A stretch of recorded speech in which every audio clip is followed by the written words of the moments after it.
అలవాట్లు అన్నీ ఉంటాయి. అవన్నీ కూడా గురువు గారి దగ్గర నుంచి వచ్చినట్టుగా మనం చెప్తూ ఉంటాం. అంటే సెల్ఫ్ డిసైడ్, ఆత్మవంచన అన్నమాట. అది కాదు అంతఃకరణ అండి. అంతఃకరణ నుంచి వచ్చినటువంటి డైరెక్షన్ ఎలా ఉంటుందంటే, ఆ డైరెక్షన్ డైరెక్ట్ గా మొత్తం అందరికీ కూడా అందరినీ ఎలివేట్ చేసేటువంటి, అందరికీ కూడా అందరూ వాడు ఎవరికైతే డైరెక్షన్ వచ్చిందో వాడు వాడి వల్ల మిగతా వాళ్ళు కూడా ఉద్ధరింపబడేటువంటిదిగా ఉంటుంది. అది డైరెక్షన్. అటువంటి అంతఃకరణ ఎవరికైతే ఉందో వాడికి ఆ అంతఃకరణ ప్రమాణంగా పనిచేస్తుంది. అది ఎవరికి అంతఃకరణ ఉంటుందో తెలిసిన, అంతఃకరణ బిళ్ళపోవడం ఎవరికి బిళ్ళపోతుంది, ఎవరికి బిళ్ళపోతుందంటే ఎవడైతే తన కోసం అనేటువంటిది పూర్తిగా లేకుండా, తన కోసం అంటే పర్సనల్ లైఫ్ అనేటువంటిది పూర్తిగా వదిలేసి, పూర్తిగా తన లైఫ్ అంతా కూడా భగవదర్పణం చేసి, ఏదైనా సరే వచ్చినటువంటి సిచ్యువేషన్ భగవంతుడు ఇచ్చినట్టుగా స్వీకరించి ఎవడైతే పనిచేస్తాడో లైఫ్, వాడికి అంతఃకరణ బిల్డింగ్ జరుగుతుంది. అంతేకాదు అంతఃకరణ బిల్డింగ్ ఊరికినే గురువుగారి పాదాలు గట్టిగా పట్టుకుంటే ఏం జరగదు.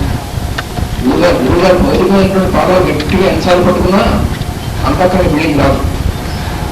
ఎందుకు పట్టుకుంటాం? గురువుగారు పాదాలు గట్టిగా అంటే మనం చేసేటువంటివన్నీ చేసి ఇవన్నీ ఆయన ట్రాన్స్ఫర్ చేసి వెళ్ళిపోతుంది. అందుకోసం పడుతుంది. అందుకని గురువుగారు కనబడదు. గురువుగారు ఫిజికల్గా ఎందుకు కనబడతారు? ఎందుకు ఎక్కువ కనబడి ఎక్కువ చాలా వేగంగా కనబడుతుంటారు. మా గురువుగారు కళ్ళ కనబడరు. కళ్ళ కనిపించిన గురువుగారు కూడా మన గురువుగారి గురించి మనం ఊహించినటువంటి ఇమేజ్ మన కళ్ళలో మనమైనా కనిపిస్తూ ఉంటుంది. నేను గురువుగా అనుకుంటుంటాం. నాకు విష్ణుమూర్తి శంకరాచార్యులు ఘనత దర్శనం ఇచ్చాడు. ఎందుకు ఇస్తాడు? వీడు ఏం చేస్తున్నాడు? విష్ణుమూర్తి గారు దర్శనం ఇచ్చి విష్ణుమూర్తి గారి కోసం చూస్తున్నాడు. మరి చూస్తూ ఉన్నటువంటి వాళ్ళు విష్ణుమూర్తి నాడు మర్చిపోయాడు. వీడు విష్ణుమూర్తి కనిపిస్తాడా? వాడికి ఏ విష్ణుమూర్తి దర్శనమిస్తాడంటే వాడు ఎప్పుడో సినిమాలు చూస్తాడు విష్ణుమూర్తిని.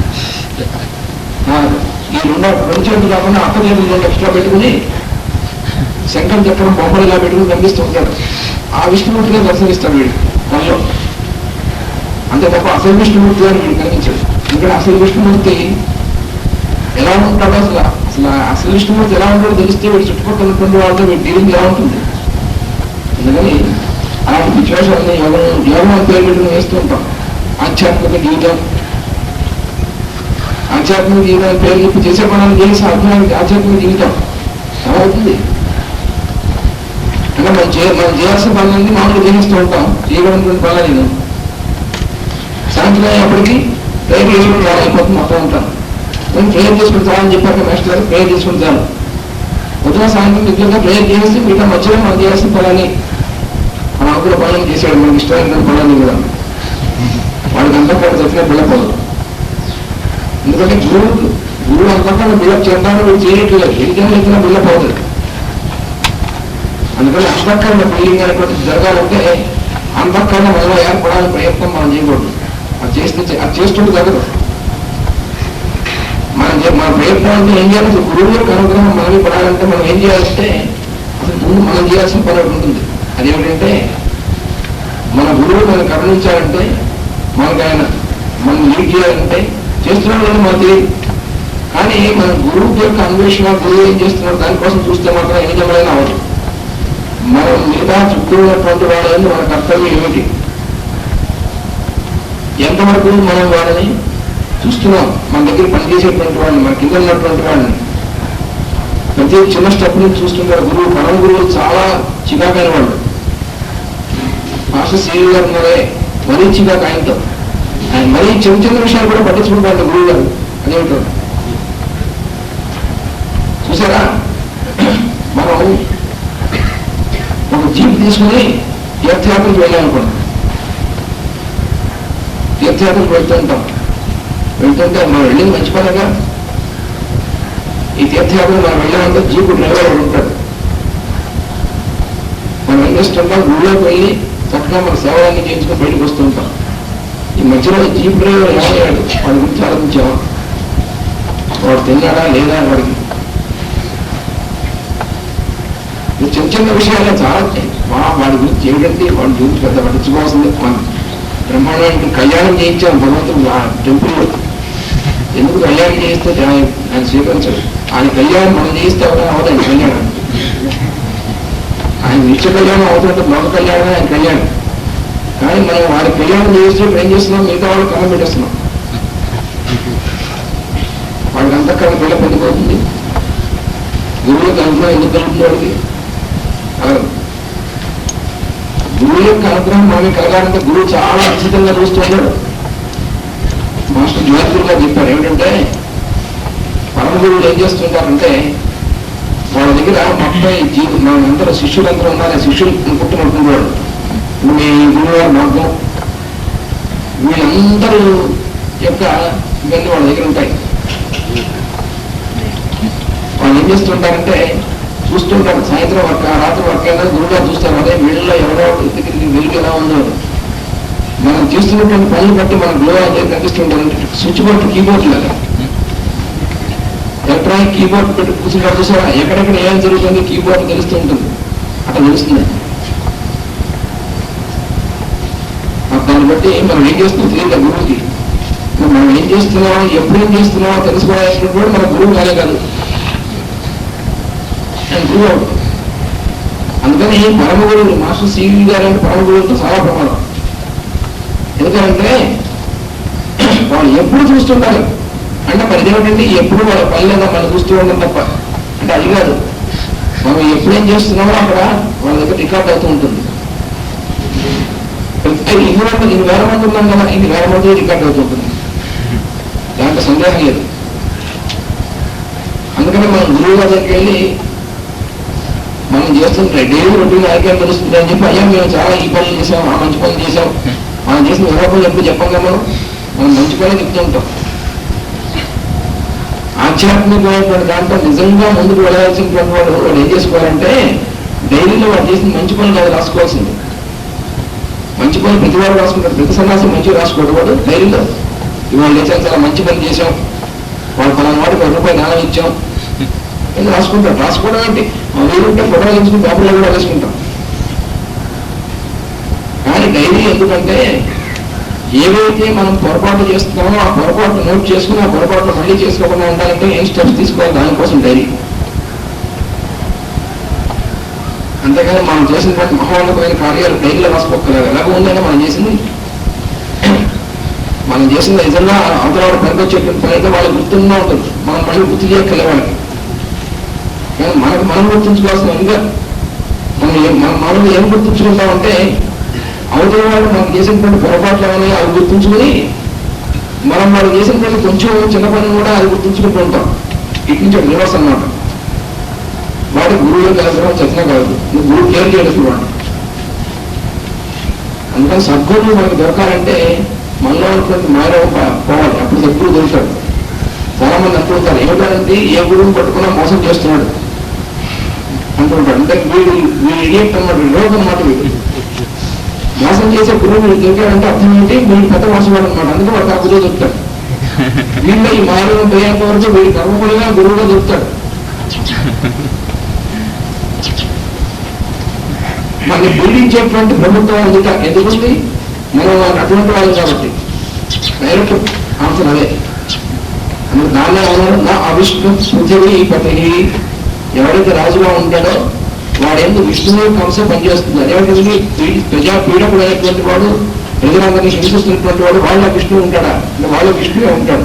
ఎందుకంటే ఈ ప్రజలందరికీ ఉన్నటువంటి గ్రూప్ కర్మ ఉంది. అంటే వీళ్ళ యొక్క మనస్తత్వాలు, వీళ్ళు చేసేటువంటి పనులు, వీళ్ళ గ్రూప్ కర్మ, వీళ్ళు ఎలా బిహేవ్ చేస్తున్నారో దాన్ని బట్టి దాని రిజల్టే వాళ్ళ యొక్క ప్రభువుగా పనిచేస్తూ ఉంటుంది. వాళ్ళకి పనిచేసేది ఈ ప్లేసే. అదే విష్ణు అంటే. అందుకని ప్రజలు ఎప్పుడైతే జాగ్రత్తగా సరైన ధర్మవర్తనలో ఉంటారో వాళ్ళు తప్పకుండా వాళ్ళకి వచ్చి ప్రభువు కూడా ధర్మవర్తన నేను ప్రభువు వస్తాడు. ఎప్పుడు డైరెక్ట్ చూడాలి, ఎవరు చూడాలి సత్యం. ఇప్పుడు ప్రజలతో కూడా మనం అలాగే ఉన్నాం, మనకు తెలుసు. అందుకని ఎప్పుడు ప్రభుత్వానికి ఎక్కువ లాభం. ఎందుకంటే ప్రభుత్వం ఎందుకు కావాలంటే మనం అలా ఉన్నాం కాబట్టి. ఎప్పుడు కూడా విష్ణు అంశ లేనటువంటి వాడు ప్రభువు కాడు అని చెప్పారు. అందుకని సద్గురువు దొరకాలి మనకి. అంటే సద్గురువు ఎప్పుడు దొరుకుతాడు, మనలో సత్సంకల్పంలో సత్ప్రవర్తన ఉన్నప్పుడు సద్గురువు దొరుకుతాడు. అందుకని మనం బ్రహ్మాండటువంటి మోసాలు చేస్తూ వాడికి వీడికి కన్నం పెట్టేస్తూ మన సద్గురువు దొరుకుతాడు. వాడు మనకంటే బెంచీలు దొరుకుతాడు. వాడించే పరిగణించే నౌకలో మనం రోజు జరుగుతున్నాం. మనం ఇంకోటి మోసం చేస్తే వెనకాల మంది మోసం చేసేవాడు రూపంలో నిధులు పనిచేస్తుంటాడు. ఎవరైనా వంచన చేస్తే పై వచ్చిన వాడిని ఇంట్లో వంచన చేస్తుంటాడు వాడు. ఎప్పుడు కూడా ఇది తప్పదు. సృష్టిలో ఉంటుంది natural law, one of the natural laws. అందుకని అంతఃకరణమైనటువంటి పిల్ల పిల్లవారికి గురువు యొక్క అనుగ్రహం మనం పనిచేయాలి, ప్రసరించాలి.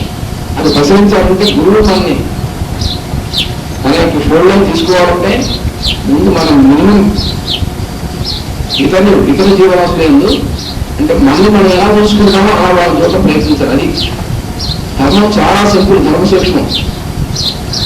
ధర్మం ఆచరణ చాలా కష్టం, ఏమి కష్టం లేదు. ఒక రకంగా ఆచరణ కష్టమే, కానీ ధర్మం తెలియడం కష్టం కాదు. ధర్మం యొక్క స్వరూపం చాలా సింపుల్. రెండే రెండు మాటలు చెప్పారు ధర్మం యొక్క స్వరూపం ఇవ్వడం. అవతల వాళ్ళు మనకి ఏం చేయాలి మనం అనుకుంటున్నామో అనుకుంటూ ఉంటాం. చాలా నేను అనుకుంటూ ఉంటాను, మీరందరూ ఇలాగే క్లాసులు పెట్టుకుంటూ ఉండి నన్ను ఇక్కడ అడ్డ పెట్టి ఉండి ఇలాగా చాలా గౌరవిస్తూ ఉండి బాగా నమస్కారం చేస్తూ ఉండి మెడలో దండేస్తూ ఉండి అయ్యా మీరు చాలా గొప్పవారు పొగుడుతూ ఉండి అనుకుంటూ ఉంటాం. దాంట్లో తప్ప సత్యం లేదు, చెప్పగలను. కానీ ఇలా ఇతరులు ఏం చేయాలో నీకు అనుకుంటున్నటువంటి ఇష్టంతో అవును చూసావా, అది ఇటు నుంచి అక్కడ తిప్పి అవతల వాళ్ళకి నువ్వు చేయడానికి మొదలెడితే చాలా కష్టం. ఎంత కష్టం ఉంటుంది.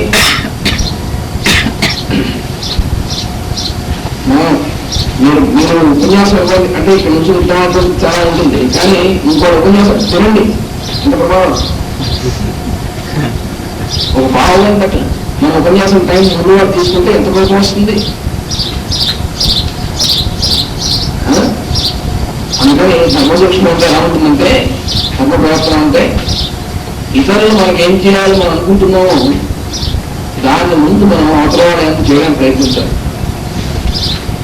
అది ఫస్ట్ హాఫ్. రెండో హాఫ్ ఏంటంటే ఇతరులు మనం చేయకూడదు అనుకుంటాం చాలా పలు విషయాలు ఇంకా అవి ఉంటాయి. అవతల వాళ్ళు మనం తిట్టకూడదు, మనం మోసం చేయకూడదు, ఇవన్నీ పెద్ద ఇష్టం ఉంటుంది కదా. అది మనం అవతల వాళ్ళని చేయకుండా ఉండడం. ధర్మం అంటే ఇంతే, ఎందుకంటే ఎక్స్ట్రా ఇంతకంటే ఒక ఇంచు కూడా ఎక్స్ట్రా అయ్యే ధర్మం అంటే. మిగతా వాళ్ళని ధర్మాన్ని గురించి చుట్టూ అల్లినటువంటి కానీ ధర్మం అంటే ఇదే. మీరు చూడండి, ఏ పురాణం తీసుకోండి, ఏ కథ తీసుకోండి, ఏ వేదం తీసుకోండి, ఏ స్క్రిప్చర్ తీసుకోండి, ధర్మం అంటే ఏమిటంటే అల్టిమేట్ గా దాంట్లో నుంచి ఎక్స్ట్రాక్ట్ తీస్తే ఇది అవునా కాదో చూసుకోండి. భగవద్గీత అయినా సరే, పతంజలి సూత్రాలైనా సరే, ఏవైనా సరే ధర్మశాస్త్రం తీసుకోండి, వాటిలో ఉన్నటువంటి సారం తీసి చూస్తే డైరెక్ట్ గా ధర్మం అప్లైడ్ ఇదే. మరి ఎంత సింపుల్ గా ఉంటే అప్లై చేస్తున్నామా? అది ఉండడం సింపుల్ గానే ఉంది, కానీ మనం అప్లై చేయడం చాలా కష్టం. ఎప్పుడు కూడా సింపుల్ గా ఉంటుంది చాలా డిఫికల్ట్ అప్లై చేయడం. ఎందుకంటే మన మైండ్ కాంప్లికేటెడ్ గా ఉంది. మన కాంప్లికేషన్ ఇంత తప్ప మనం దాన్ని స్వీకరించాం. చాలా తేలిగ్గా ధర్మాన్ని ఆచరించుంటే ఎవరు వద్దంటాం మనం. చూసారా, బ్రహ్మాండమైనటువంటి దెబ్బ చేసింది. దెబ్బ చేస్తే తాతగారా ఉంటారు, అరే ఏం పర్వాలేదు అని విభూతి పెట్టిస్తే దెబ్బ తగ్గిపోయింది అనుకోండి. Non sense. విభూతి పెట్టి దెబ్బ తగ్గిపోతే అసలు దానికి ఏ ఇంజక్షన్ చేయాలి, ఎంత ప్రమాణం చేయాలి, ఎంత ఆపరేషన్ చేయాల్సి వస్తుంది, అవి లేకుండా దెబ్బ తగ్గిస్తావా? ఎందుకంటే సింపుల్ గా తగ్గిపోతే ఒప్పుకోం మనం. అందుకని తగ్గిపోయిందని చెప్పినా నమ్మం. మనం లోపల తగ్గిపోలేదని ప్రపోజ్ చేసుకుంటాం, అందుకే తగ్గదు. డైరెక్ట్ మనం ప్రపోజ్ చేసుకోవడం పూర్తిగా సమర్పణంగా ఉంటే ఇమ్మీడియట్ మాస్టర్ సీరియల్ ఒకసారి తగ్గబోతే అన్నాడు. మరి ఇన్నాళ్ళకి మేము పొద్దున సాయంత్రం ట్రైన్ చేస్తాం, అయినా తగ్గట్లేదు అంటే అర్థం ఏంటి? మీరు ప్రపోజ్ చేసుకుంటున్నారు. మనం ప్రపోజ్ చేసుకుంటే ఉండేవి అవన్నీ కూడా అంటే పూర్తిగా సమర్పణ జరగలేదని అర్థం. డైరెక్ట్ కూర్చోదు. వాడికి సాక్షాత్తు శ్రీమన్నారాయణ దిగొచ్చినా కూడా పూర్తిగా తగ్గించాడు. ఎందుకంటే వాడు ముందు ప్రపోజ్ చేసుకుంటాడు. ఇంకా సింపుల్ గా తగ్గిపోతే ఎలా ఉంది? మొత్తం దేనికైనా సరే కీ మన దగ్గరే ఉంటుంది. యూ ప్రపోజ్, పాజిటివ్ ప్రపోజల్ చేయడం మొదలెట్టండి. తర్వాత కొన్నాళ్ళకి ఏం స్టేజ్ వస్తుంది, అది ప్రపోజ్ చేయకుండా ఉండే స్టేజ్ వస్తుంది. అసలు స్టిల్ స్థితప్రజ్ఞత్వం. అక్కడ ప్రపోజల్స్ అన్నప్పుడు ఉంటాం, మాస్టరే ఉంటాడు పూర్తిగా. అలా ఉన్నటువంటి వాళ్ళు ఎవరంటే ఎగ్జాంపుల్ ఆయన ప్రపోజల్ ఏమన్నది ఎప్పుడు మాస్టర్ ప్రపోజల్ పనిచేస్తూ ఉంటుంది. ఆయన ఏం చేస్తుంటే చేయడం తప్ప సొంతగా చేయడం అనేటువంటి ఏముండదు. అలా ఉన్నటువంటి వాళ్ళు దెబ్బలు రాయరాదు, దెబ్బలు వస్తుంది. అందుకని అంతఃకరణము అనేటువంటిది బిల్డప్ అవ్వాలంటే మన యొక్క ప్రవర్తన అనేటువంటిది ఎలా ఉండాలో చాలా ముఖ్యం. దాని ముందు మన ప్రవర్తన అనేటువంటిది ఇంపార్టెంట్. మన డైలీ లైఫ్ యోగా అంటే అర్థం ఏంటంటే డైలీ లైఫ్ మనం రోజు పొద్దున్న నుంచి సాయంత్రం చేసేటువంటి దాంట్లో ప్రతి స్టెప్లోనూ మనం అప్లై చేసుకోవాల్సినటువంటి యోగం. కానీ యోగం 15 రోజులు చదువుకుని తర్వాత మనకు మిగతా లైఫ్ మనం మామూలుగా రీడ్ చేస్తుంటే యోగం 15 లైఫ్స్ కాదు, 15 రోజులు కాదు, 15 జన్మలైనా ఇలాగే ఉంటాం. ఏమి తేడా రాదు. మనకు తెలియదు మన ఏడు మంచిది కాదు కదా, మనం తెలుసా తెలియదా? తెలుసు మనకి, కానీ తెలిసినా అదే చేస్తున్నాం. ఎందుకు చేస్తున్నాం? అది స్వభావం అనేటువంటి దాన్ని దాటబోతే మాత్రం ఏమి చేయలేము. అలా దాటలేటువంటి వాడికి గురువు యొక్క అనుగ్రహం గురువు యొక్క అనుగ్రహం ఎప్పుడూ ప్రసరిస్తూనే ఉంటుంది. కానీ దానికి మనం మధ్యలో అడ్డులు ఉంటాయి. సూర్యుడు యొక్క రశ్మి అనుజంగా ప్రవహిస్తూనే ఉంటుంది. కానీ మనం గదిలో పడుకోవడం వేసి కూర్చున్నాం అనుకోండి, కూర్చొని సూర్యరశ్మి నాపై ప్రవేశించకుండా ఎక్కడ సూర్యుడు వెలుగు పెడుతున్నామని అన్ని వేసి కూర్చుంటాం మనం. అది మనం చేసేటువంటి పని. మరి గురువు అనుగ్రహం ఎలా వస్తుంది లోపలికి? సూర్యుడు లోపలికి ఎలా చేయాలి కదా ప్రసరించడానికి. అలాగే గురువు యొక్క అనుగ్రహాన్ని మనమే పూర్తిగా ప్రసరించడానికి మనం ఎలా చేయాలంటే బ్లాకేజెస్ తీసేసేయాలి. ఆ బ్లాకేజెస్ లేకుండా ఉండాలంటే మన ప్రవర్తనలో మార్పు తెచ్చుకోవాలి. అది మాత్రం మనం చేయాల్సిన పని తప్పకుండా. అది కూడా మేస్టారు చూస్తారు, చోటు మేస్టారు ఎందుకు చూడాలి? మన ఏది మేస్టారు తుడిచిపెట్టాలి వచ్చి. అంటే మన ప్రవర్తనలో మార్పు మనం తెచ్చుకోకుండా మన ప్రవర్తనలో మార్పు కూడా ఆయన చూస్తాడండి. చూడండి, మన సంగతి అంతా ఆయనే చూసుకుంటాడు. ఎప్పుడు చూసుకుంటాడంటే మనకంటూ మనం లేకుండా పూర్తిగా పర్సనాలిటీ అనేటువంటిది పూర్తిగా అయిన తర్వాత అప్పుడు సంగతి. మనం ఉండేదా పర్సనాలిటీ లెవెల్లో ఉన్నాం, ఇంకా ఇండివిజువాలిటీ పర్సనాలిటీ అనేటువంటి లెవెల్లో ఉండి మనకి పర్సనల్ ఇంట్రెస్ట్స్, వ్యక్తిగతమైనటువంటి కోరికలు, వ్యక్తిగతమైనటువంటి ఇవన్నీ కూడా ఉంటూ రాష్ట్రంగా చూసుకుంటాడు. ఎందుకు చూస్తాడైనా చూడదు. పూర్తిగా వస్త్రాపాలనం జరగాలి. అంటే అర్థం ఏంటి? మనలో ఉన్నటువంటి మొత్తం ఈ లేయర్స్ అన్ని కూడా క్లియర్ అప్ అయిపోవాలి, స్పాష్ అప్ అయిపోవాలి. ఆ వస్త్రాపాలనం చేస్తాడు ఎప్పుడో. ఆ సిచ్యువేషన్లో పడేస్తాడు తీసుకొచ్చి. అంటే ముందు చూస్తాడు మనం ఏమైనా చేస్తామో, లేకపోతే కొన్ని జన్మల తర్వాత చేస్తాడు పూర్తిగా తోలు తీసేస్తాడు. వస్త్రాపాలనం జరుగుతుంది అన్నమాట. అప్పుడు కూడా పూర్తిగా నమస్కారం చేయాలి. మనం పూర్తిగా వదిలేసి నమస్కారం చేస్తే అప్పుడు ఆయన రక్షిస్తాడు. ఆ వదిలేయడం అంటే అర్థం ఏంటి? ఆ వదిలేయడం అంటే మనలో ఉన్నటువంటి పర్సనాలిటీ, ఇండివిజువాలిటీ అవి వదిలేయాల్సింది. ఇతరుల గురించి అభిప్రాయాలు ఇవన్నీ కూడా వదిలేస్తే అప్పుడు గురువు మన యందు తన యొక్క అనుగ్రహాన్ని వర్షిస్తాడు అన్నమాట. అంటే ఎప్పుడు వర్షిస్తూ ఉంటాడు, కానీ అప్పుడు ఆ వర్షించింది మనకు రీచ్ అవుతుంది, అయితే రీచ్ అవ్వదు, మధ్యలోనే అయిపోతుంది, ఆవిరైపోతుంది. ఆ వర్షించినటువంటిది పూర్తిగా మనం రీచ్ అయినప్పుడు మనలో అంతఃకరణమైనటువంటి ఏర్పడుతుంది. ఆ అంతఃకరణమైనటువంటిది ఎప్పుడైతే ఏర్పడిందో హయ్యర్ రీచ్ అయినటువంటిది, అప్పుడు మొత్తం అంతా కూడా ఆ అంతఃకరణ యొక్క డైరెక్షన్ ద్వారా జరుగుతూ ఉంటుంది. దాన్నే కాళిదాసు అభిజ్ఞాన శాకుంతలం అటువంటి దాంట్లో దుష్యంతుడి ద్వారా చెప్పిస్తాడు. దుష్యంతుడు అంటాడు, ఆయన కర్ణుడి యొక్క ఆశ్రమానికి వెళ్తాడు. వెళ్ళి ఆశ్రమం అంటే చాలా పవిత్రమైనటువంటి తెలుసు దుష్యంతుడికి. దుష్యంతుడు కూడా చాలా మహానుభావుడు. ఆయన రాజుగారు, కానీ మొత్తం అన్ని కూడా తెలిసినటువంటి వాడు. ఆయన ఆశ్రమం దగ్గర వెళ్తాడు. వెళ్తే ఇది ఆశ్రమం చాలా పవిత్రమైనటువంటి తెలుసు ఆయనకి. కణ్వ మహర్షిని చూడాలని వెళ్తాడు. కణ్వ మహర్షి ఆశ్రమంలో ఉన్నాడు, ఆయన ఎక్కడ బయటికి క్యాంప్ వెళ్ళి ఉంటాడు. అంటే కణ్వ మహర్షి లేకపోయినా ఈ ఆశ్రమంలో ఉన్నటువంటి వాళ్ళు, ఆశ్రమంలో మహర్షి హెడ్ ఆఫ్ డిపార్ట్మెంట్ లేకపోయినా అక్కడ ఉన్నటువంటి వాళ్ళు ట్రైనింగ్ ఎటువంటిదంటే ఎవరు వచ్చినా సరే వాళ్ళని పూజించి వాళ్ళకి అధిసత్కారం చేసి వాళ్ళని జాగ్రత్తగా గురువు గారు వచ్చే వరకు కూడా అట్టే పెట్టడం వాళ్ళ నియమం అన్నమాట. అందుకని ఆశ్రమం అంతా కూడా కర్ణుడు పెంచినటువంటి కూతురైనటువంటి శకుంతల, ఆవిడ తిరుపతిలో వీళ్ళందరూ కూడా ఆశ్రమాన్ని జాగ్రత్త చూస్తూ ఉంటారు. అంటే వచ్చినటువంటి వాళ్ళకి కావాల్సినటువంటి చూస్తూ ఉంటారు. సరే కర్ణుడు మహర్షి వారు లేట, అంటే లేకపోయినా పర్లేదు, వారు ఇక్కడ ఉందండి, అందుకు వారు సేవలు చేస్తుంటారు అన్నమాట. ఆ శకుంతల చూడగానే దుష్యంతుడికి అనిపిస్తుంది, ఈమె నాకు తగినటువంటి భార్య అయ్యేటువంటి లక్షణాలు ఉన్నాయి అనిపిస్తుంది. కనిపించిన తర్వాత మనం మళ్ళీ అనుకుంటాడు ఇదేమిటిది, ఇదేమో పవిత్రమైనటువంటి ఆశ్రమం, ఇటువంటి ఆశ్రమంలో ఇప్పుడు వచ్చాక ఆయన చూడంగానే ఇటువంటి భావం ఎందుకు కలిగింది, నారాయణ పొరపాటుందా లేదు. నేను తన గురించి తన షూగా తెలిసినటువంటి వాడు, మరి ఎందువల్ల ఇటువంటి కలిగింది, మరి ఈయనేమో క్షత్రియుడు, మరి ఆవిడ కన్నుడు కూతురు అని చెప్తున్నారు, కన్నుడు బ్రాహ్మణుడు, ఆశ్రమమైనటువంటి వాతావరణం అంతా కూడా బ్రాహ్మణ్యమైనటువంటి వాతావరణం. మరి ఈవిడెవరో తెలియకుండా, ఆవిడ తల్లిదండ్రులకు ఎవరో తెలియకుండా ఎట్లా ఎందువల్ల కలిగింది భావం అంటే అప్పుడు అంటాడు. అప్పుడు ఎలా తెలుసుకోవడం అంటే మరి కన్నుడుగా తిరిగి వచ్చే వాళ్ళు వీరిద్దరు కూడా గాంధర్వమైనటువంటి వివాహం చేసుకున్నారు, దుష్యంతుడు శకుంతల. అప్పుడు కన్నుడు అంటాడు సదాం హి సందేహ పదేషు వస్తుషు ప్రమాణం అంతఃకరణ ప్రవృత్తయ అంటాడు. సందేహపరమైనటువంటి విషయాలు వచ్చినప్పుడు, డౌట్ఫుల్ సిచ్యువేషన్స్ వచ్చినప్పుడు ఏమిటి ప్రమాణం, దేని బట్టి మనం సిచ్యువేషన్ ఎలా చేయాలో నిర్ణయించుకోవాలి అంటే చెప్తాడు. అంతఃకరణం నుంచి ఏ ఇండికేషన్ వస్తుందో దాన్ని ఫాలో అవ్వాలంటాడు. అది ఎవరు అలాంటి వాళ్ళందరూ కాదు, దుష్యంతులు లాంటి వాడు సంగతి. అలాంటి వాళ్ళందరూ అలాంటి సిచ్యువేషన్లో మనం అంతా ఆలోచించక్కల ముందే ఆ డిసిషన్ తీసుకుంటాం. ఏది ఇంకా స్వచ్ఛగా చెప్పాలంటే అప్పుడు పెళ్ళైపోయి ఉన్నా కూడా అటువంటి గ్రహబుద్ధులు పుడుతూనే ఉంటాయి. అంతఃకరణ అంటాం. ఇంకా ప్రతివాడు దుష్యంతుల్లో ఫీల్ అయిపోతూ ఉంటాడు. అలాంటి సిచ్యువేషన్ లాభం లేదు.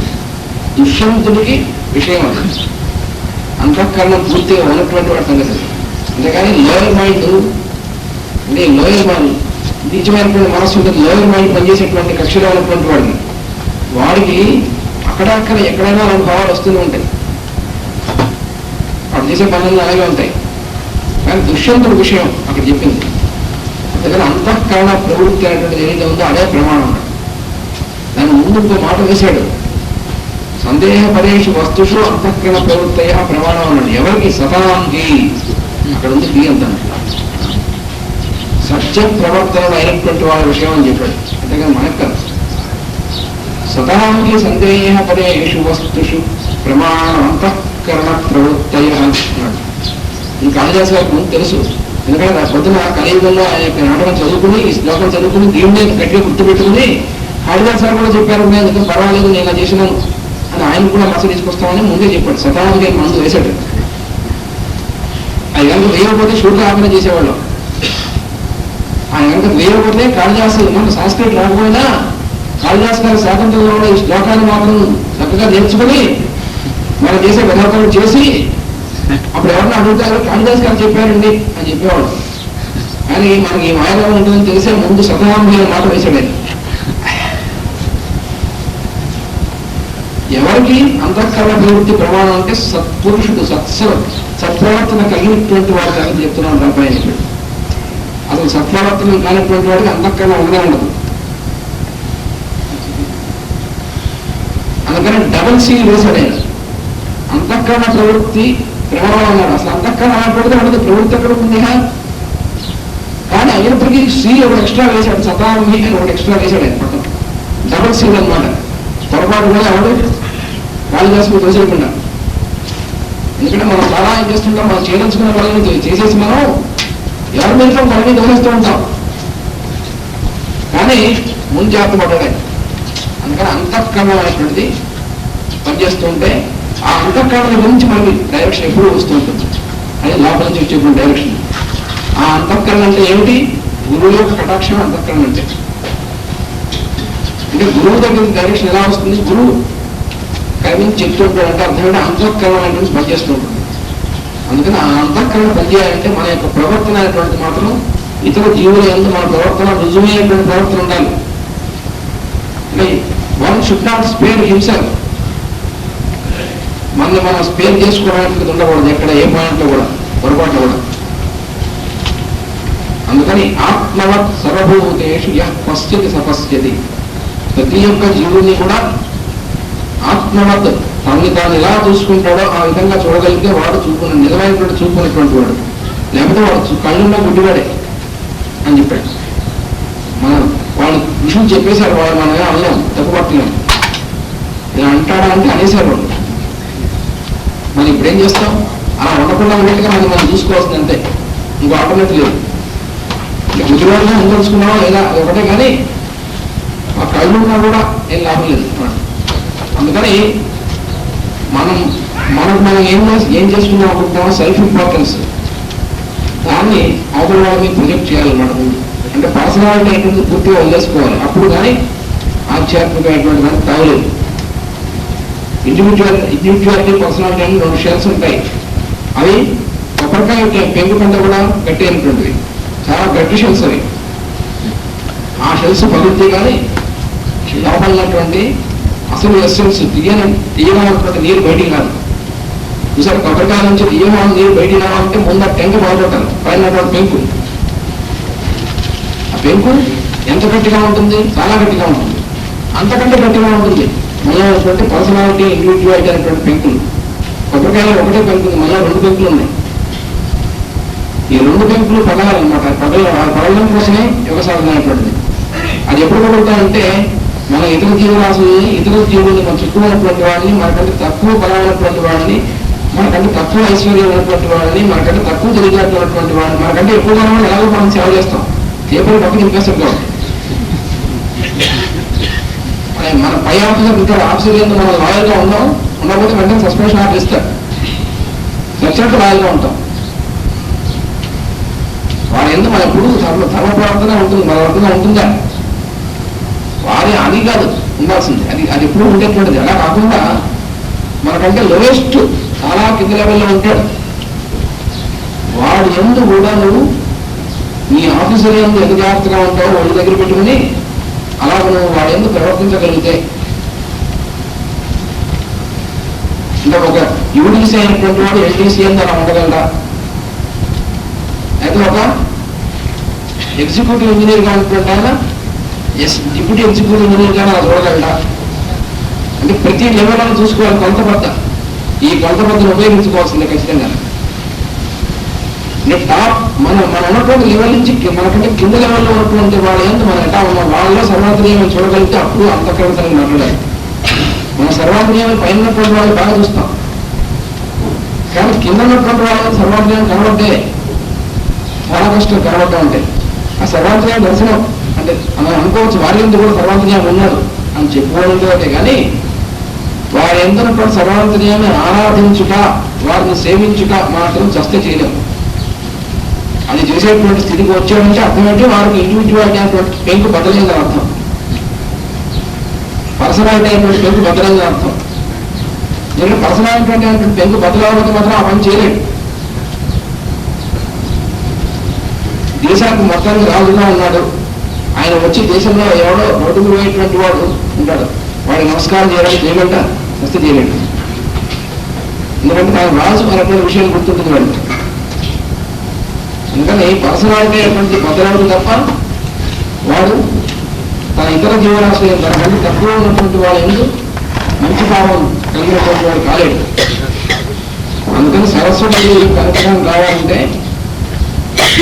మన యొక్క వాక్ ప్రతిదీ కూడా యజ్ఞంలో హవిస్నవాలి. అక్కడి నుంచి ఈ మతం ఇందాక నుంచి మనం చెప్పుకుంటే ఎక్కడి నుంచి వచ్చింది? వాగే హవ్యాభూత్. ప్రతి ఒక్క వాద్యము, ప్రతి ఒక్క యజ్ఞము అంటే మన యొక్క ప్రతి లైఫ్ ఒక యజ్ఞం.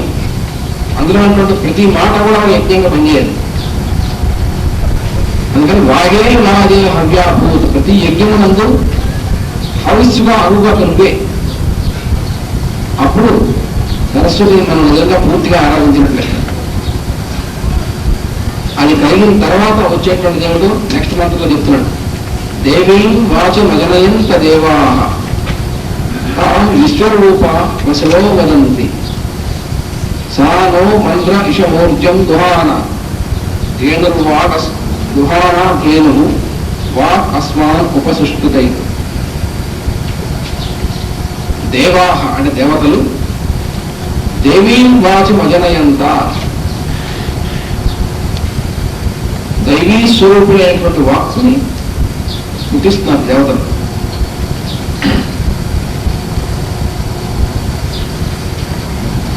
దైవీ స్వరూపమైనటువంటి వాక్కులు దేవతలు పుట్టిస్తున్నారు. దేవీం వాచం అజనయంత. ఎవరు? దేవతలు. అంటే మనలో ఉన్నటువంటి దేవతలు ఎవరు? అందులో పనిచేసేటువంటి ప్రజ్ఞలు, ఇంటెలిజెన్సెస్, వాళ్ళే దేవతలు. అంటే మనం మాట్లాడాలి, వాక్కు బయటికి రావాలి. ఇది లాభం జరుగుతుంటుంది. ప్రక్రియ ఏమిటి అంటే ఏం పని చేస్తుంటే వాక్కు బయటికి వస్తుంది. బుద్ధి అనేటువంటిది పనిచేస్తుంది, మనస్సు అనేటువంటిది పనిచేస్తుంది. అక్కడి నుంచి మన లోపల ఉన్నటువంటి ఇక్కడ ఉన్నటువంటి మెకానిజం ఉంది. ఇంకా వృషభం అనేటువంటిది బయటికి రావడానికి, వాక్కు బయటికి రావడానికి లోపల కావాల్సినటువంటిది అవి పనిచేస్తున్నాయి. వీటి ద్వారా పనిచేయించినటువంటి లోపల ఇంటెలిజెన్స్ అనేటువంటిది ఒకటి పనిచేస్తుంది. అన్ని పనిచేస్తున్నాయి. లోపల చాలా మంది పనిచేస్తున్నారు దేవతలు. ఎవరెవరు? ఇంద్రుడు అనేటువంటి ఆయన పనిచేస్తున్నాడు, అగ్ని పనిచేస్తున్నాడు. వీళ్ళందరూ పనిచేస్తున్నప్పుడు రాజు బట్టి బయటికి వాడుతాను. మరి అంతమంది పనిచేస్తున్నారు. వాళ్ళందరూ ఏం చేస్తున్నారు? వాళ్ళు చేసేటువంటి పని ఏమిటంటే వాళ్ళందరూ కూడా దేవీ స్వరూపమైనటువంటి వాక్కుని పుట్టిస్తున్నారు అన్నాడు. దేవీ వాచం అజనయంత దేవా అంటే అర్థం ఏంటి? సంకల్పం అనేటువంటిది స్టార్ట్ అవుతుంది. ముందు వాక్కు బయటికి కావాలంటే సంకల్పం అనేటువంటి కలగాలి. అంటే మొట్టమొదట పరా అనేటువంటి స్థితిలో ఉన్నటువంటి వాక్కు మనం చెప్పిన వాక్కు 4 స్టేజ్లో ఉంటుంది. పరా, పశ్చంతి, మధ్యమ, వైఖరి. మనం మాట్లాడుతున్నటువంటి వాక్కు వైఖరి వాక్కు. అంటే మనం బయటికి ఉచ్చరిస్తున్నటువంటి వాక్కు అంతా కూడా వైఖరి. అసలు ఆ ముందు పరా అనేటువంటి వాక్కు దగ్గర నుంచి వాక్కు మొదలవడం ఎలా మొదలవుతుంది? వాక్కు అనేటువంటి ప్రవాహం ఎలా వస్తుంటే మనకు ఒక నది యొక్క ప్రవాహం ఎలా వస్తుందో చూస్తుంది అర్థమైంది.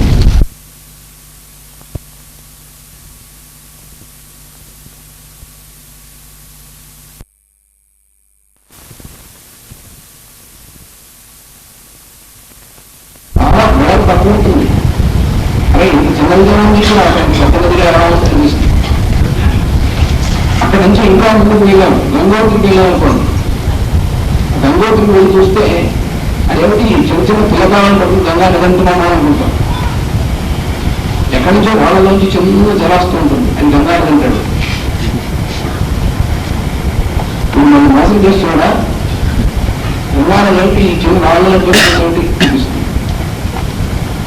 అందుకని మొట్టమొదటి సంకల్పం స్టార్ట్ అవ్వడం అనేటువంటిది ఎక్కడి స్టార్ట్ అవుతుందో కనబడదు అసలు మనకి. అది కొంత దూరం వెళ్ళినాక వాళ్ళ నుంచి కూడా కనబడదు. ఎక్కడికి చూస్తుందో తెలియదు. వాళ్ళ నుంచి వచ్చిన తర్వాత కొంత దూరం వచ్చినా కనబడుతుంది, కానీ అంతమంది ఎక్కడికి చూస్తుందో కనబడదు. అలా కనపడకుండా ఉన్నటువంటి దాంట్లో చిన్న చిన్న బిందువులుగా వచ్చేటువంటిది ఎంత పెద్దదని ఉంది అక్కడ. అలాగే వాక్కు మనం మాట్లాడేటువంటి వైఖరి వాక్కుగా బయటకు వచ్చేందుకు మొట్టమొదటి ఎలా మొదలవుతుంది? సంకల్పం అనేటువంటి స్థితిలో మొదలవుతుంది. అక్కడి నుంచి మొదలై అది చివరికి వచ్చేప్పటికి పెద్ద ప్రవాహంలా వస్తుంది బయటికి.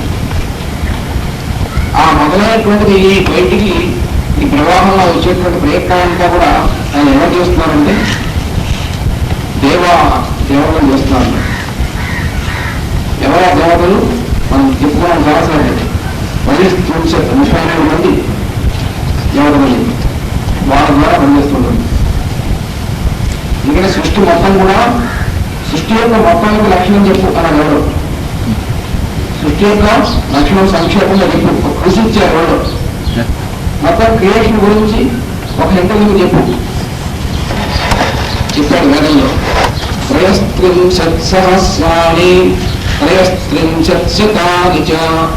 33 దేవానాం సృష్టి సంక్షేప లక్షణ.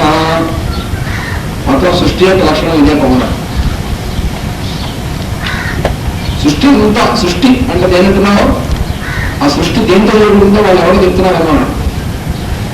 ఎంతమంది వాళ్ళు అంటే 33 సహస్రాన్ని 33,000 మంది, 33 శతాని 33,000 మంది, 33 33,000 మంది. 33 అనేటువంటి ఒక నెంబర్, ఒక సింబాలిక్ నెంబర్ ఉన్నాడు. వాళ్ళే ఈ సృష్టిలో మొత్తం వ్యాపించున్నారు. సృష్టిగా ఉన్నటువంటి వాళ్ళు ఉన్నారు. ఆ ఇంటెలిజెన్సెస్ వాళ్ళు దేవతలు.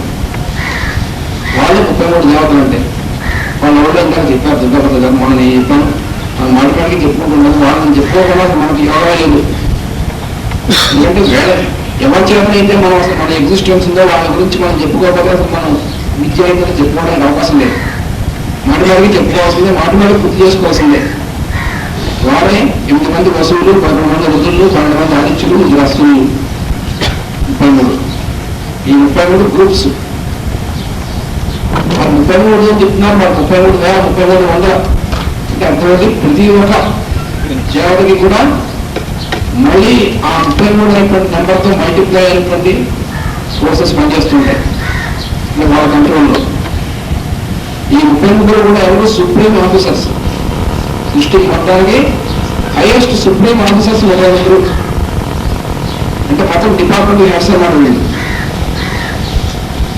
ఈ 33కి మళ్ళీ ఒక్కొక్కరికి ఒక్కొక్క 33 ఉంటారు. మొత్తం అంతా అలా ఉంటున్నాడు. ఎలా ఉంటుందంటే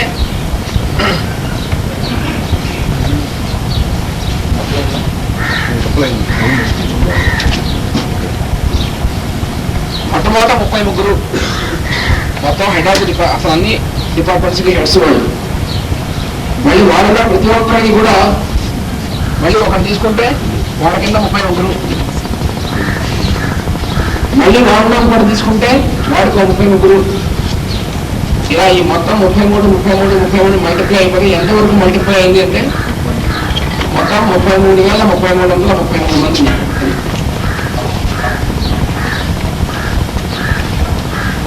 అయితే వీళ్ళు ఎవరిలో వాళ్ళు ఏమేమి చేస్తున్నారో తెలుసుకోవాలంటే అది మొత్తం కనీసం 10 సంవత్సరాలు పడుతుందన్నమాట. వాళ్ళు ఎవరిలో వాళ్ళు చేసేటువంటి పని ఏమేమిటటువంటి డీటెయిల్స్లోకి వెళ్దాం.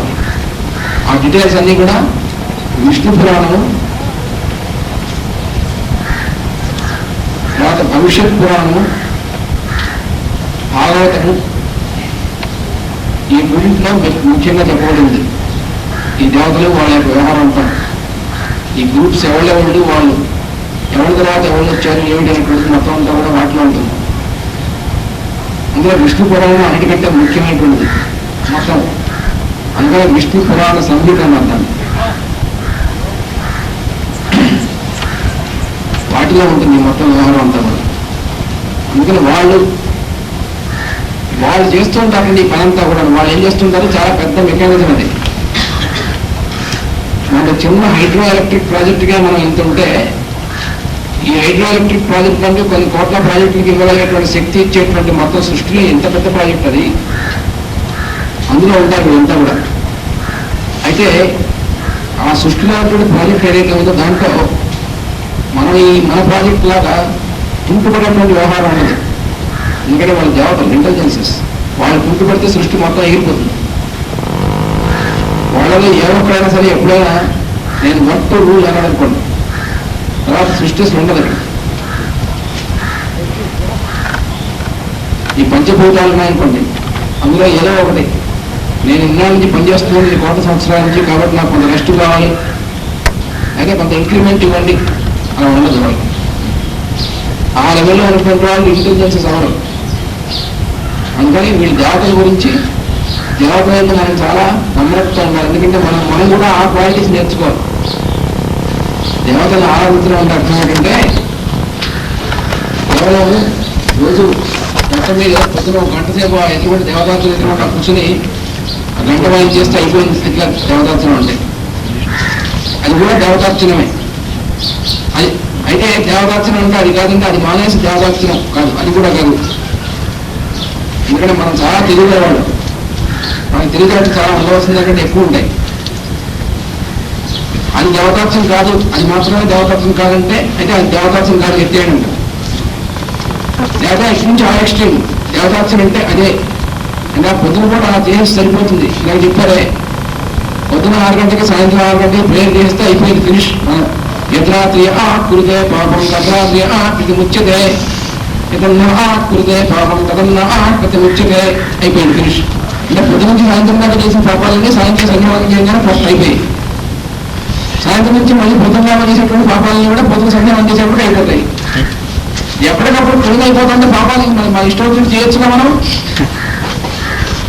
అసలు కర్మ అంతా ఎందుకు, ఈ పాప ఫలితాన్ని అనుభవించడం ఎందుకు, ఇదంతా ఉన్నది క్యాన్సర్ మొత్తం. అలా ఎప్పుడు ఉండదు.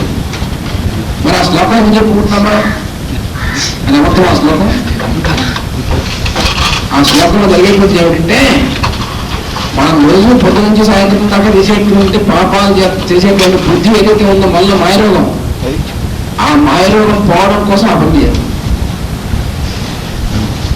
అంటే రోజుకి 2 సార్లైనా మనం ఆ సంకల్పం చేస్తే కొన్నాళ్ళకైనా మనకు ఆ సంకల్పం చేసేటువంటి దాంట్లో వస్తుంది, ప్రయత్నంలోకి వస్తుంది. అంటే మంచి సంకల్పం చేయడమైనా మొదటితో ముందు సంకల్పమే చేయడం, కనీసం దాంట్లో దరిద్రమే ఉందని. మంచి పనులు ఎలాగో చేయడానికి రెడీగా లేం మనం, కానీ మంచి పనులు చేయడానికి ముందు కనీసం మంచి పనులు చేద్దామని సంకల్పాన్ని కొన్ని సంవత్సరాలు చేస్తే కనీసం ఆ సంకల్పం పనిచేసి మంచి పని చేయడం మొదలెడతాం. అందుకోసం చెప్పారు వాళ్ళు. కొన్ని జన్మల పాటు ఆ మంత్రం పొద్దున సాయంత్రం చేస్తూ ఉంటే అప్పుడు కొన్ని జన్మలు అయిన తర్వాత 4 జన్మలు 5 జన్మలు 10 జన్మలు అయిన తర్వాత అప్పుడు పొద్దు నుంచి సాయంత్రం దాకా పాపం చేయకుండా అనేటువంటి స్థితి మనం రావడం కోసం ప్రయత్నం మొదలెడతామని చెప్పారు వాళ్ళు ఋషులు. పాపం అయినా వాళ్ళే వెళ్ళిపోతూ ఉంటారు, మనమే గెలుస్తూ ఉంటాం. అయినప్పటికీ వాళ్ళు డిసప్పాయింట్ అవ్వరు కాబట్టి వాళ్ళు ఋషులు అయ్యారు. మహానుభావులైనటువంటి వాళ్ళ గురువులు ఋషులు వాళ్ళు ఎప్పుడు కూడా వాళ్ళు ఫెయిల్ అవుతూ ఉంటారు, మనమే గెలుస్తూ ఉంటాం. కానీ అయినా వాళ్ళు డిసప్పాయింట్ అవ్వకుండా మళ్ళీ ప్రయత్నం చేస్తుంటారు కాబట్టి వాళ్ళు ఋషులు అయ్యారు. లేదా మళ్ళీ లేజీ ఫెలోస్ అయిపోయేవాళ్ళు. వాళ్ళకి వేరే పని లేదు, వాళ్ళు ఈ పనే పెట్టుకున్నారు. వాళ్ళు ఈ ప్రయత్నం చేస్తూ ఉన్నారు, మన రుతమే వాళ్ళ పని. ఎవరినా అడుగుతుండేవాడు మాస్టర్ని, ఏమన్నా మీరు ఇంత కష్టపడి 2 సంవత్సరాల నుంచి మీరు ఉపన్యాసాలు ఇచ్చి ఇవన్నీ చెప్పి నేర్పారు కదా, ఎంతమంది తయారయ్యారు సార్ అని. ఇతరావా కమయహనంలో ఇతర 3 తయారయ్యారనుకోండి. ఎందుకు మరి చాలా కొన్ని 100 మంది 1000 మందిని ఎందుకు మీరు తయారు చేద్దామని ప్రయత్నిస్తున్నారు? మీరు తయారైంది ఇతరే కదా, ఇతర అక్కలేదా ఒక్క తయారైన చాలా లైఫ్ మొత్తం మీకు. అది వాళ్ళ పాయింట్ ఆఫ్ వ్యూ. ఏం చేస్తాం వాళ్ళు, మరి వాళ్ళ స్వభావం అది. 10 జన్మల ప్రయత్నం చేసి 10 జన్మల ప్రయత్నంలో ఒక్కరు తయారు చేయగలిగిన చాలు అని చెప్పారు. అది వాళ్ళ ఉన్నటువంటి స్టేచర్. అందుకోసం అంటే ఒకరు తయారవడం కోసం 1,00,000 మందికి అయినా సరే ట్రైనింగ్ కూడా రెడీగా ఉంటారు వాళ్ళు. వాళ్ళ పని అది. అందుకని ఈ మొత్తం ఈ సంకల్పం కానీ మహాసంకల్పం కానీ దేవతార్చన కానీ ఎందుకు చేయాలంటే, దేవతార్చన ముందు అక్కడ పొద్దున పూట 1 గంట సేపు లేదా పొద్దున 6 గంటలకి సాయంత్రం 6 గంటలకి ప్రేయర్ చేస్తే ఈ తప్పుడు పని చేద్దామన్నటువంటి మాయలను కనీసం కొన్నాళ్ళకైనా వాషాప్ అయ్యేటువంటి పరిస్థితి ఏర్పడుతుంది, సత్సంకల్పం కలుగుతుంది. అందుకోసం కొంతమంది అడుగుతూ ఉంటారు, ఏమండి మనం తెలిసిన సొసైటీలో మనం చూస్తూ ఉంటాం కదా, కొంతమంది ప్రశ్న చేస్తూ ఉంటారు, ఏమండి చాలా రకాల వాళ్ళు ఉన్నారు కదా, మీ ఇంటికి వచ్చేటువంటి వాళ్ళను ఉంటారు. ఎందుకంటే చాలా రకాల వాళ్ళు ఉంటారు కాబట్టి వాళ్ళ కోసం ఇదంతా కూడా. అయితే అందరూ మంచి పర్ఫెక్ట్గా ఉన్నటువంటి వాళ్ళు అందరూ ఉంటే వాళ్ళ కోసం ఏం చేయక్కర్లేదు. వాళ్ళకి భగవంతుడు ప్రత్యేకంగా రావట్లేదు, గురువు కూడా అక్కర్లేదు.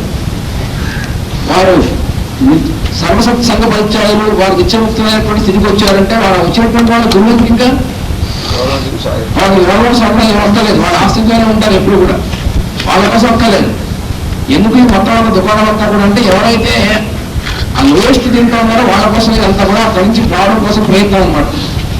ఎందుకంటే అప్పుడు అడుగుతూ ఉంటారు, ఏమండి మీ ఇంటికి వచ్చేటువంటి వాళ్ళు చాలా వాళ్ళు ఉన్నారు, మీ ఇంటికి వస్తారు ప్రేయర్ చేస్తుంటారు కానీ విలాపాలను చేస్తుంటారు, వాళ్ళు చేసేటువంటి అన్ని కూడా తుచ్చా వాళ్ళు అయినప్పటికీ కూడా మీ ఇంటికి వస్తున్నారు, వాళ్ళ ఇంటికి ఎలా చేస్తున్నారు, మనం ఎన్ని విధాలుగా చేస్తున్నాం. మన గురువు దగ్గర వెళ్ళే ముందు ప్రతి ఒక్కరు కూడా ఆ స్టేజ్ నుంచి వచ్చేటువంటి వాళ్ళని గుర్తించుకోవాలి. అంటే మనం పైకి వచ్చేసాం కదా, మిగతా వాళ్ళు చాలా విధానం చేసేటువంటి వాళ్ళ వాళ్ళని చూస్తుంటే వాళ్ళలో కూడా భగవంతుడు చూడడం మొదలైతే వాళ్ళు మంచి సంకల్పం రావడం మొదలెడుతుంది. వాళ్ళు విధంగా చూస్తుంటే వాళ్ళు పైకి అనేకుండా మనం అడ్డుపడుతున్నట్టు లెక్క అనమాట. మన దగ్గరికి వచ్చేప్పటికీ వాళ్ళు దాని నుంచి ప్యూరిఫై అయ్యేందు కోసం మన దగ్గర రావడం మొదలెడతారు, లేదా రారు. అది మధ్యాహ్నం సత్యనారాయణ క్లాసులో చెప్పేటువంటి విషయం. అది జాతకంలో గురువు యొక్క ఇన్ఫ్లుయెన్స్ రావడం మొదలెట్టిన తర్వాతే వాడు ఎంత సన్నాసి అయినా ఎంత మూర్ఖుడైనా దొంగైనా గురువుడైనా వాడు గురువు దగ్గర రావడం ఏదో కారణంలో గురువు దగ్గరికి వస్తాడు వాడు. మీరు మహానుభావులైనటువంటి వాళ్ళ యొక్క లైఫ్ చూడండి. చాలా మ్యాగ్నెటిక్ చేసి చాలా మందిని ఉద్ధరించినటువంటి వాళ్ళు మహాత్ములు ఉంటారు. వాళ్ళ లైఫ్ చూస్తే వాళ్ళ దగ్గరికి వచ్చినటువంటి వాళ్ళు ఎక్కువ మంది ఇలాంటి వాళ్ళు వస్తారు. ఎందుకంటే బాగా మంచిగా ఉన్నటువంటి వాళ్ళు మీరు అట్రాక్ట్ చేయట్లేదు. వాళ్ళు ఆటోమేటిక్గా వాళ్ళకి స్టేట్ రీచ్ అవుతూ ఉంటారు. కానీ ఎవరైతే మొత్తం సమాజానికి కానీ ఎవరికైనా పనికిరాని ఉంటారో వాళ్ళందరినీ వీళ్ళు తీసుకుంటూ ఉంటారు. అది డిపార్ట్మెంట్ అంటారు, పరమగురువులు చేసేటువంటి డిపార్ట్మెంట్ అది. అందుకనే ఎవరైనా సరే మా అబ్బాయి చాలా ఘోరంగా ఉన్నాడండి, ఎందుకు పైకి రాకుండా పోతున్నాడు అంటే మాస్టర్ చెప్పి నా దగ్గర పంపించాను.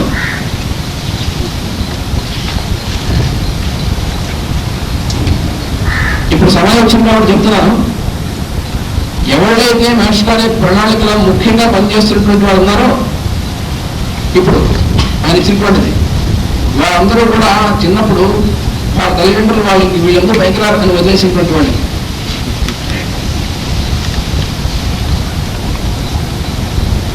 అంటే ఎవరినైనా సరే ఎటు నుంచి ఎవరైనా సరే మార్చగలిగేటువంటి స్థితి గురువు దగ్గర ఉంటుంది. వాళ్ళే గురువులు అంటే.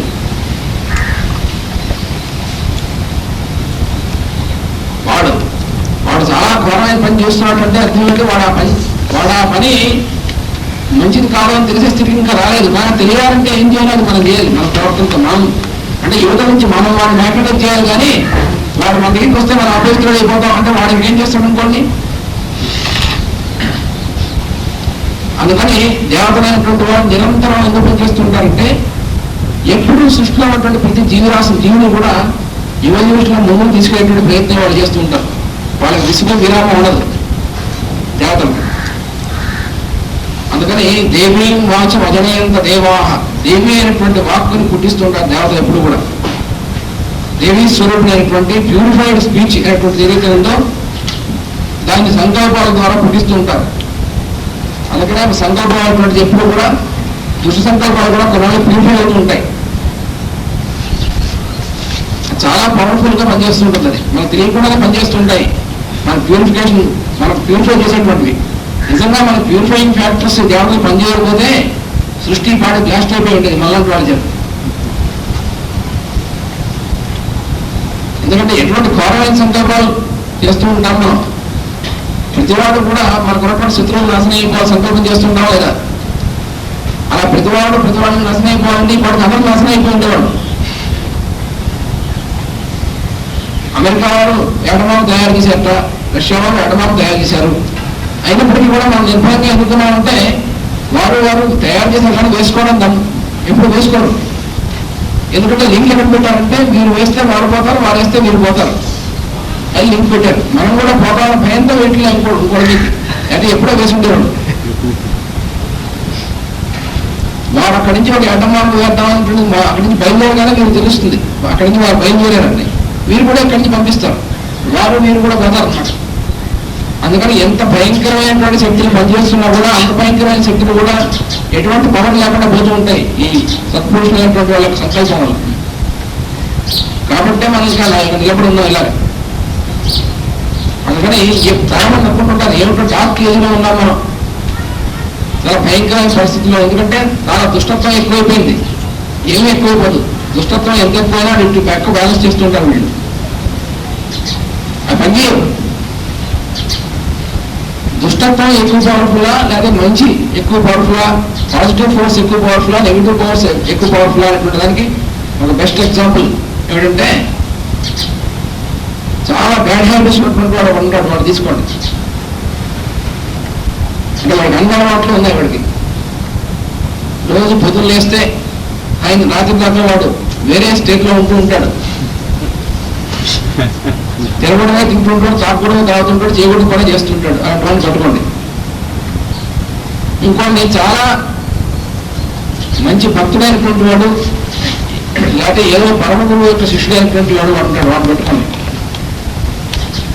వీడేం చేస్తుంటాడు, ఎప్పుడు మీరు ఉంటే అప్పుడల్లా గురువు దగ్గరికి వెళ్ళి ఆయన యొక్క కార్యక్రమంలో పాల్గొంటూ ఉంటాడు. చుట్టూ ఉన్న వాళ్ళు అనుకుంటారు ఏమిట్రా వీడు పిచ్చి మీద సెలవు కూడా పెట్టి వేస్తుంటారు, మాటిమాటికి పని పడలేదని వీడికి ఏమి రాబోయినా సరే అనుకుంటూ ఉంటారు. కానీ వాడు మనప్పుడు మాస్టర్ గారి బర్త్డే ఫంక్షన్, మనప్పుడు గురు పూజలు, వాడు సెలవు పెట్టి వెళ్ళిపోతూ ఉంటాడు. వెళ్ళిపోయి చేస్తూ సర్వీస్ చేస్తుంటాడు. వాడు వాడిని వీడిని కూడా పట్టుకుని జైల్లో పడేయండి. పడేసి వాడినిద్దరికి కూడా ఎక్కడికి ఏమి అందనివ్వకండి. చూడండి ఏమవుతుందో.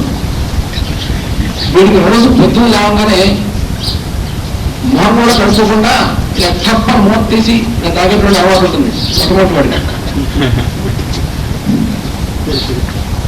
వాడికి ఆ టైంకి గిలగిలగిలు ఆడిపోతూ ఉంటాడు. వాడికి బుద్ధి అందరం వరకు దూరంగా పెడతారు.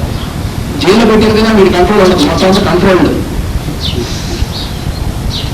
చచ్చిపోతాడు వాడు. అయ్యి బాబాయ్ నరాలు దిగిపోతున్నాయి, ఏదో అయిపోతుంది. పైగా వాడు స్మోకింగ్ చేయవాడు, సిగరెట్ తగిలించాలి, అన్నీ ఉన్నాయి. సర్వాలంక సర్వలక్షణ గురించి పురుషుడు అయినటువంటి వాడు, కళ్యాణ గుణాలు అన్నీ ఉండేవాడు. సగల కళ్యాణ గుణాలు ఉన్నటువంటి వాడు, వాళ్ళని పట్టుకోవాలి. ఎందుకంటే ఎవడు మరీ గట్టిగా మరీ ఉందో వాడిని పట్టుకుందాం. తక్కువ వాడిని పట్టుకోవడం ఏమవుతుంది, రెండో రోజుకి వాడికి గిరిగిరి లేకపోతూ ఉంటాడు. రోజు మొత్తం ఒక డ్రాప్ కూడా దక్కలేదు వాడికి, ఒక సిగరెట్ కూడా ఇవ్వట్లేదు. చచ్చిపోతుంటాడు వాడు, గిరిగిరి లేకపోతుంటాడు. మూడో రోజుకి వాడు అంటాడు చచ్చిపోతున్నా అంటాడు. చచ్చిపోయాలని అనుకుంటాడు వాడు. మర్నాడు పొద్దున లేచి అరే నేను ఇంకా చచ్చిపోలేదే అనుకుంటాడు వాడు. కానీ మర్నాటికి కొంచెం తగ్గుతుంది ఆ ఛాస. ఎందుకంటే ఇంకా చచ్చిపోకుండా ఉన్నాడని రియలైజేషన్కి వస్తాడు వాడు. అంటే వాడు ఏమనుకున్నాడంటే ఎందుకు వాడు రోజు వేసుకుంటూ ఉంటాడంటే ఏ రోజు వేసుకోవాలి ఆ రోజు చచ్చిపోతా అనేటువంటి ఏర్పడుతున్నాడు కొరకి. తాంబరం కదా అది. అందుకే ముందు అది తగ్గొట్టాలన్నమాట. పదవిపతి దివసం వేసినట్టుగా అలా తగ్గొడతాడు మన గురువు. వేస్తే ఏమవుతుంది, ఆ వారం రోజులు అయిన తర్వాత అప్పుడు వాడి దగ్గరికి వెళ్ళి ఎలా నీకు కావాలా లేకపోతే పోలేదంటాడు వాడు. వాడు తప్పదే. ఎందుకంటే ఈ వారం రోజుల నుంచి వాడికి అలవాటు తప్పిపోయింది చూసారా, అభ్యాసం తప్పింది. వాడు మరీ క్రోధంతమైనటువంటి వాడు తీసుకొచ్చి మరీ శాకాహారం చేసేవాడిని. రోజు నరమాంస భక్షణం అయినటువంటి వాడు వాడు తీసుకొచ్చి వాడు చావబడి శాకాహారం చేస్తే సాత్వికమైన ఆహారం పెట్టడం వాళ్ళకి విడి లేకుండా వాడు నూనె అప్పటికీ వాడు ఏమైంది మర్చిపోయాడు. దాని దగ్గర వాడి రోజు అట్లా ఆయనకి కాఫీ తాగకపోతే ఆ తల్లే పోస్తుంది. కాఫీ తాగకుండా అడ్డు పెట్టామండి. అప్పుడు రెండో రోజు విపరీతం తల్లే పోస్తుంది. ఏమో కళ అడ్డు పెట్టండి. మూడో రోజు తల్లె కొంచెం తగ్గుతుంది. వారి నూనె అప్పుడు తల్లే కూడదు అసలు. ఇలా 4 రోజులు అట్టే పెట్టా అనుకోండి వాడిని. 4 రోజులు అట్టే పెట్టేప్పటికి వాడు బ్రహ్మాండంగా తయారవుతాడు. చూసారా అయ్యప్ప దీక్ష ఎంత బ్రహ్మాండంగా చేస్తుందో. అయ్యప్ప దీక్ష తీసుకుని ఏమవుతుంది, తాగేటువంటి వాళ్ళు మరి ఇవన్నీ చేసేటువంటి వాళ్ళు అందరూ కూడా సత్యంటే మాయలో మొదలుపడుతుంది. అయితే అంటే అయిన తర్వాత మళ్ళీ దీన్ని దాన్ని కలిపి చేస్తున్నాను అనుకోండి, వడ్డీ ద్వారా చేస్తున్నారు ఆ పనులు. చివరికి అయ్యప్ప ఓడిపోయాడు. చాలా మంది చూస్తున్నాను. కానీ ఈ ప్రయత్నం మాత్రం ఎలా పనిచేస్తుంది చూడండి. మరి పక్కన ఉంచుకోవడం రెండోవాడు మనం పట్టుకొచ్చే వాడిని చూడండి. వాడిని ఆపేసాం వెళ్ళకుండా. అరే వాడి గురుకులు జరుగుతా వెళ్ళాలంటాడు వాడు. గవర్నమెంట్ ఎక్కడికి వెళ్ళాలని వెళ్ళి ఆపేశాం. గురువు పేరు లేపేట అని ఇప్పుడు కనీసం ఉడాడిలా వదిలిపెట్టండి. వారం రోజులు అయిపోయింది నేను వచ్చి నేను రేపు కనీసం గురుకులు అయిన తర్వాత వస్తాను, పని జైలు నుంచి జైలుకి వచ్చేస్తాను. వీలు లేదు, కట్టేసాం వాడు.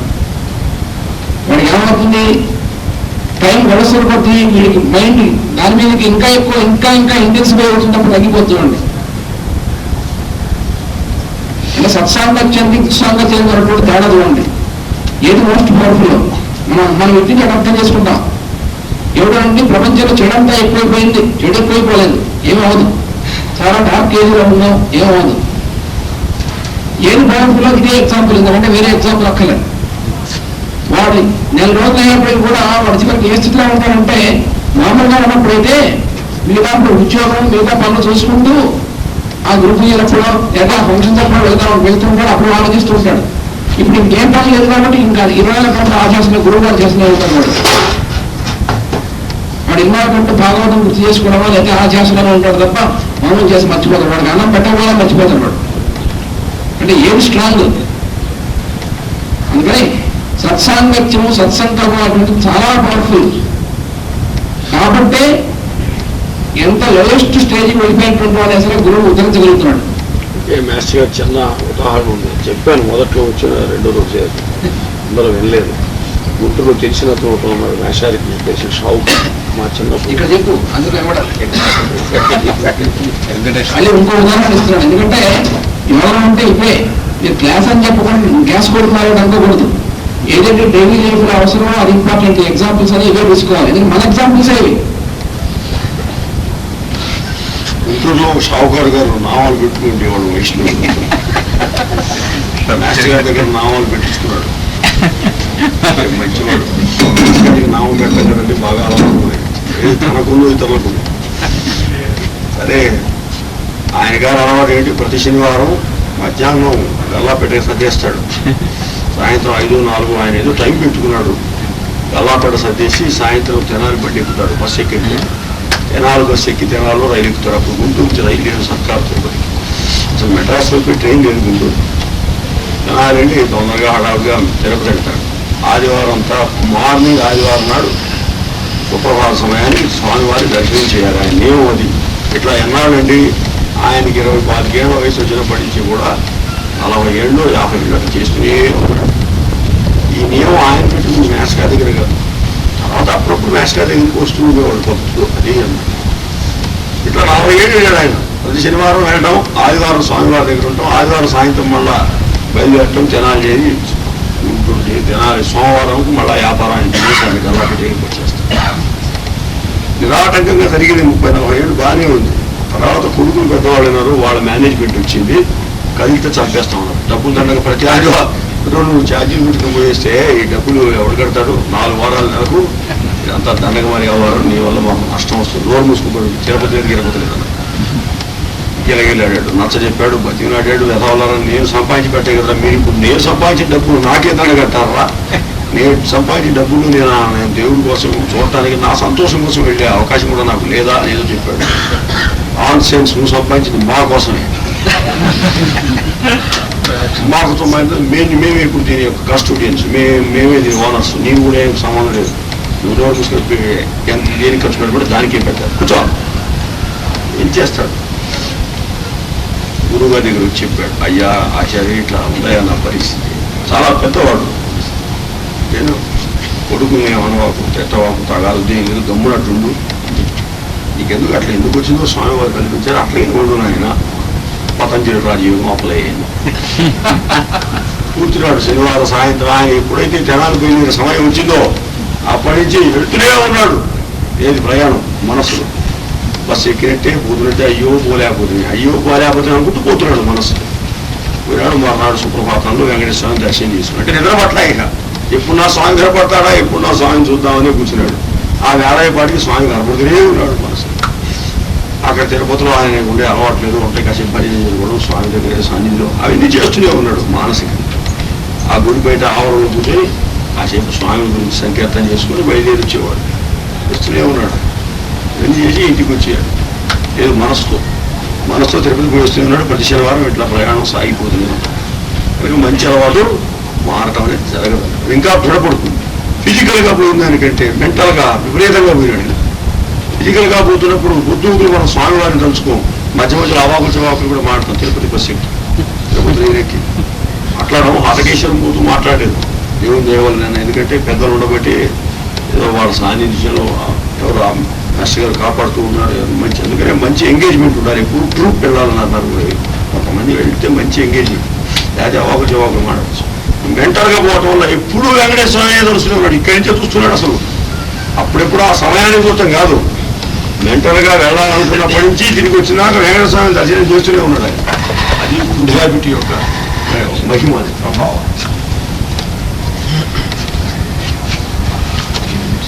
ఇటువంటి ఎగ్జాంపుల్స్ కొన్ని వందలు వేలు ఉన్నాయి. అంటే ఇప్పుడు చెప్పండి ఏది పవర్ఫుల్?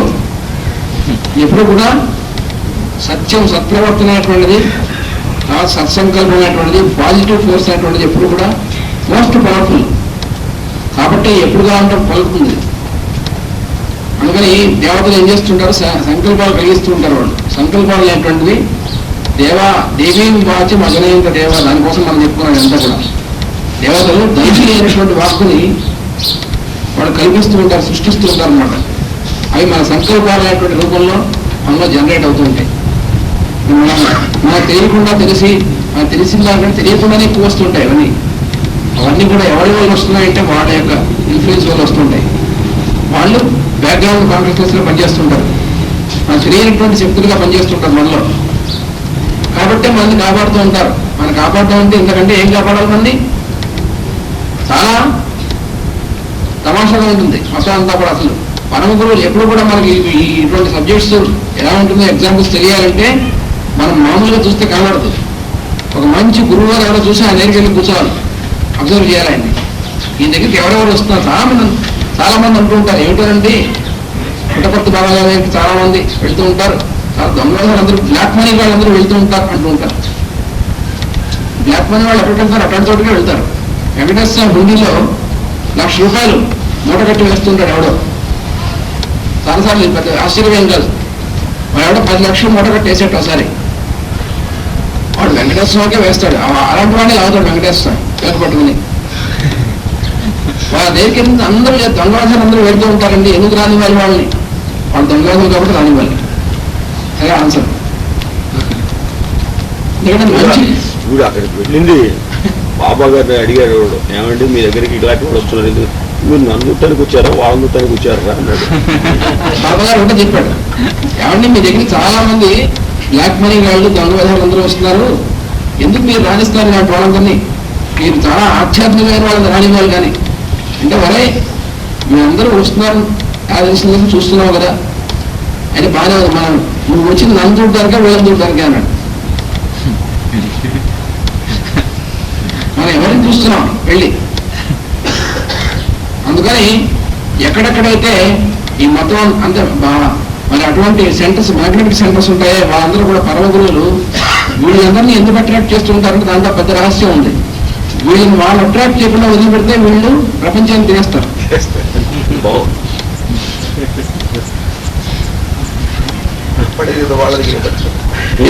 మీరు ఎప్పుడు చూడండి, మంచి గంధం వృక్షం ఉంటుంది, పావులన్నీ వచ్చే మంచి గంధం చెట్టు చుట్టుకుంటూ ఉంటాయి. మంచి గంధం చెట్టు ఉంటే అట్రాక్ట్ అయితే అక్కడ చుట్టుకుంటూ ఉంటాయి, ఎక్కడికి పోకుండా. అలాగా మంచి గంధం చెట్టు లాంటి వాళ్ళు వీళ్ళు పరమ గురువులు అనేటువంటి వాళ్ళు. వాళ్ళు ఎప్పుడు వీళ్ళని అట్రాక్ట్ చేస్తుంటే ఎక్కువ మంది వీళ్ళు ఉంటారు చూడండి. జాగ్రత్తగా చూస్తే వాళ్ళ దగ్గరికి వెళ్ళేటువంటి వాళ్ళు చాలా మంది అనుకుంటుంటారు, ఏమిటి ఈ గురువు గారు వీళ్ళందరూ రాణిస్తున్నారు, వీళ్ళందరూ ఎందుకు వీళ్ళు అట్రాక్ట్ చేస్తున్నారు, ఎందుకు రాణిస్తున్నారు, అలా ఈయన ఎందుకు రాని వాళ్ళు వీళ్ళు అనుకుంటుంటారు. వీళ్ళు తెలియదు వీళ్ళకి.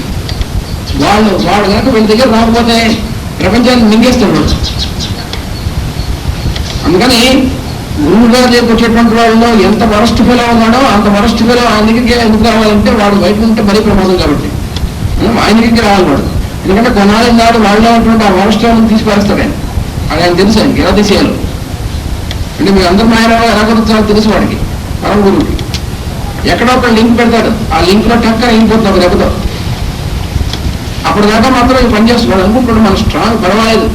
ఇది వాడు కూడా అనుకుంటాడంటే ఆ విధానం చేసేవాడు కూడా వాడు ఎందుకు వస్తాడు, వాడికి చిన్న గెల్లముక్క పెడతాడు, అట్రాక్షన్ తీపి పెడతాడు. ఏమిటంటే ఎందుకంటే తీపి లేకపోతే దగ్గర రాగా చాక్లెట్ ఇవ్వకపోతే చిన్నపిల్లలు అలాగనమాట. వాడికి అట్రాక్షన్ ఏమిటంటే వాడు చేసేటువంటి ఇన్ని వెళ్ళ పనులకి కూడా ఒక రకమైన సపోర్ట్ ఉంది. వాడు తెలుసు లోపల మనం చేసే వెళ్ళ పనులను తెలియదండి వాడికి.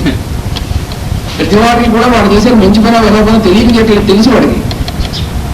ఆ విలోపం చేస్తూ వాడుకున్న అట్రాక్షన్ ఏమిటంటే ఈ విలోపం చేస్తున్నాం మనం మాడిపోకుండా జాగ్రత్తగా ఉండడానికి గురువు గారు ఆశ్రయిస్తాడు వాడు. అది వాడు చేసే పని. ఈ చేస్తున్నటువంటి వీటి యొక్క ఫలితాలు కాక నిజంగా వాడిని ప్రశ్నిస్తే భస్మం అయిపోతాడు వెంటనే. తెలుసు వాడికి, స్మాష్ అయిపోతాడు, ముక్కలు అయిపోతాడు. అలా అయిపోకుండా కాపాడుతారు అనేటువంటి నమ్మకంతో గురువు గారిని ఆశ్రయిస్తాడు. కానీ ఎందుకోసం ఆశ్రయించినా వాడు ఆశ్రయించడమే ఆయనకు కావాల్సింది. వాడు నాగడమే కావాలి, ఎంతో లాగుతుంటాడు. మంచి వాళ్ళని ఎలా అయితే వాళ్ళు బాగు చేసేది ఎవరు అని ప్రశ్న. విమర్శ చేసే వాళ్ళు నాస్తికులు ఎప్పుడు అంటారు, మంచి వాళ్ళని ఆయన చేయదు చెడ్డ వాళ్ళని బాగు చేయాలి కానీ అని అంటాడు. కూడా వాళ్ళు వస్తే చెడ్డ వాళ్ళని కూడా రాణిస్తున్నాడు అంటాడు. ఎప్పుడు విమర్శ చేస్తుంటాడు. చెడ్డ వాళ్ళని రాణిస్తేమో ఏమిటోనండి గురువు గారి దగ్గర అందరూ లేని వాళ్ళని రాణిస్తున్నాడు ఆయన. అంటే ఆయనకు కూడా వాళ్ళ పని ఉంటుంది అనుకుంటాడు. అలా కాకుండా పోయి మంచి వాళ్ళు రాణిస్తే మరి అటు నుంచి విమర్శ చేస్తుంటాడు. కానీ ఎప్పుడు కూడా ఏం చెప్పాడంటే నీ ఎందుకు వచ్చేటువంటి వాళ్ళు ఎందుకు వస్తారు, ఆత్మ జిజ్ఞాస